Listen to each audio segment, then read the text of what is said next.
సీతాదేవి లోకపావని, మహాపతివ్రత, మహాశక్తి స్వరూపిణి అయినా సీతాదేవిని రావణుడు బంధించినప్పుడు ఆయన ఎందుకు శపించలేదు? ఆయన బందీలో ఎందుకు ఉండిపోయింది? సీతాదేవి రావణాసురుని ఎందుకు శపించలేదు అనేటువంటిది ప్రశ్న. అసలు సీతాదేవి అవతారం వచ్చిందే రావణ సంహారం కోసం వచ్చింది. రావణ సంహారం కోసం వచ్చింది కనుక ఆవిడ ఏ విధంగా ఉండాలి, లేకపోతే సాక్షాత్తు లక్ష్మీదేవియే సీతామాతగా వచ్చినప్పుడు బంగారు లేడి ఉంటుందా ఉండదా అనేటువంటి విచక్షణ ఆవిడకి ఉంటుంది కదా.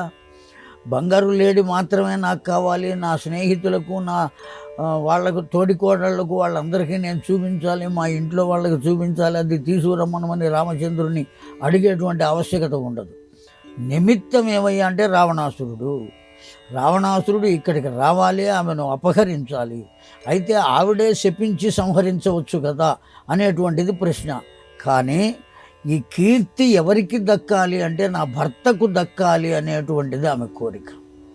కనుక మనకు ఏం బోధించింది దానివల్ల అంటే కేవలం ఆ ఆంజనేయ స్వామి అన్వేషణ కోసం వచ్చినప్పుడు సీతమ్మ తల్లిని దర్శించిన తర్వాత, అమ్మా నీకా ఇటువంటి కష్టాలు వచ్చింది, నువ్వు ఒక్కసారి నా వీపు మీద కూర్చో, నేను నిన్ను తీసుకెళ్ళి రాముని ముందు పెడతా అని చెప్పాడు.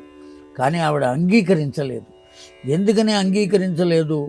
లేదు, నేనే ఇప్పుడు రావణాసురుణ్ణి కూడా సంహరిస్తా అని చెప్పాడు ఆంజనేయ స్వామి. అలా సంహరించడానికి వీల్లేదు. నువ్వు వెళ్ళాలి, రామచంద్రునకు చెప్పాలి, అతడు వచ్చి ఇతన్ని సంహరించి నన్ను చేపట్టాలి. ఇక్కడ రెండు ప్రధానమైన విశేషాలు. ఒకటి, రావణాసురుని సంహరించవలసినటువంటి వాడు సాక్షాత్తు పరబ్రహ్మమే. ఆ పరబ్రహ్మమే రాముడుగా అవతరించారు. ఇంకొకరు సంహరించవలసినటువంటి ఆవశ్యకత లేదు.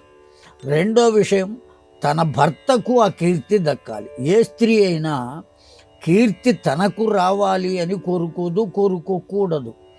ఎవరికి రావాలి? భర్తకు ఆ కీర్తి కలిగితే ఆవిడకి వచ్చేసినట్టే. కలెక్టర్ గారి భార్యకు కలెక్టర్ గారి కన్నా ఎక్కువ పవర్ ఉంటుంది. ఆ విధంగా ఆ భర్త ద్వారా తాను కీర్తిని పొందాలి, కానీ తనంతట తాను కీర్తిని పొంది ఫలానా ఆమె యొక్క భర్త అని చెప్పుకునే స్థితిలో ఉండకూడదు అనే భావన చేత సీతమ్మ శపించలేదు. ఆ కీర్తి మొత్తం అతడికే దక్కాలి, రామచంద్రునికే దక్కాలి.